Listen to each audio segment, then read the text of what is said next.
5 mistakes to avoid when fingerspelling. The first one is to squeeze too tight. Any letter that is in a closed position, like an A or an S or an M or an N, make sure that you're holding it loosely. If you squeeze too tight, it's really hard to come out of that position to move to the next letter. And you end up having a lot more hand pain. It's not supposed to hurt. So close, but don't squeeze. When doing the A, make sure that your thumb is touching the side of your hand. Don't move the thumb out. This is a hand shape used in signs, but it's not a letter.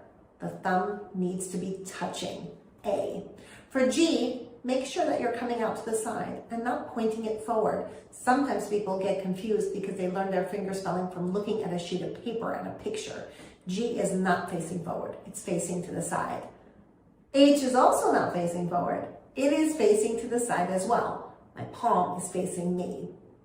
When you're doing an E, remember that your E can be open or it can be closed, but it shouldn't look like this. This is too far off from the normal look of an E. And finally, when you're fingerspelling, make sure that your I has your thumb at least a little tucked in. If it's like this, it's very confusing. It could be a Y for a person who has mobility issues, or it could just be that your pinky was slow and you were aiming for an A. So make sure that your thumb is slightly over the rest of your fingers.